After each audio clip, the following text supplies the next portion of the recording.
ध्यान दीजिए, मैं जिन बातों की इशारा कर रहा हूँ जी जी कि मैं लोकसभा का भी सदस्य रहा जी और जब नेता प्रतिपक्ष लाल कृष्ण आडवाणी खड़े होते थे बोलने के लिए, तो चाहे कोई भी डिस्कशन चल रहा हो, प्रधानमंत्री भाषण ही क्यों ना दे रहे हो, प्रधानमंत्री बैठ जाया करते थे। सदन की गरिमा उससे नापी जानी चाहिए, वो रेफरेंस फ्रेम हो सकता है।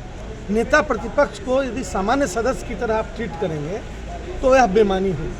कोई भी किसी भी संदर्भ में चल रहा, आखिर जनहित का मामला उठाया गया था और यह ऐसा मामला था जिस पर जो ग्रे एरिया है, सरकार अभी तक उसका सही उत्तर नहीं दे पाई है। नेता प्रतिपक्ष ने जिस सवाल को किया है, सवाल जब पदाधिकारियों के पास पहुंचा है तब एग्रीमेंट किया गया है, तब इसका क्या मतलब है?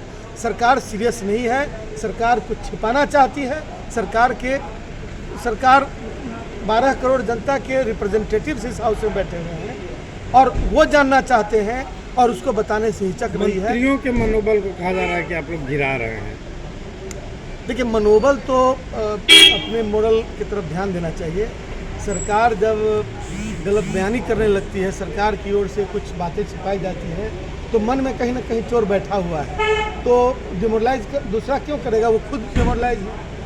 सरकार में आपने देखा पिछले 3 दिनों में 4 दिनों में क्या क्या आंदोलन हुए, किन मुद्दों पर हुए, मंत्रियों के बारे में क्या क्या बातें हुई, ये सारी बातें आपके सामने है। तो फिर मोरल गिराने के लिए दूसरे विपक्ष को आने की क्या ज़रूरत है? इन लोगों का मोरल पहले ही गिरा हुआ है। मेरी समझ बहुत ज़्यादा नहीं है सदस्य की कार्रवाई की, लेकिन मेरा एक सवाल है ये कि सदस्य को दे दिया जाए तो सम्मानित सदस्य बैठ जाते। तो तेजस्वी जी के भी मामले में उन्होंने ये कहा था कि इनके सारे सवालों को दोबारा से जांच करा के दे दिया जाए, तो क्या इससे काम नहीं चल सकता था? यदि सवाल के जवाब जो भेजे जाते हैं वो सही होते और कंप्लीट होते तो शायद सप्लीमेंट्री की ज़रूरत नहीं होती। सप्लीमेंट्री होता ही इसलिए है कि जवाब हमारा आपका स्पष्ट नहीं है या उसमें कुछ छुपाया जा रहा है, कुछ कमी है, इसलिए सप्लीमेंट्री पूछा जा रहा है।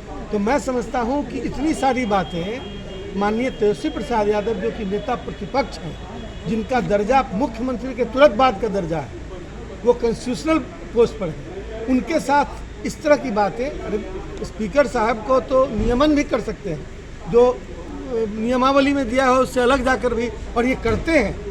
लोकसभा के स्पीकर सोमनाथ चटर्जी जी ने कई दफ़ा ऐसे मौके पर जब नेता प्रतिपक्ष खड़ा होते थे तो नियमन करके और उसको उतना समय दिया जाता था। यह कोई बड़ी बात नहीं। और नेता प्रतिपक्ष का माइक हमेशा ऑन रहता है पार्लियामेंट में। आप देखिए यहाँ की क्या स्थिति है।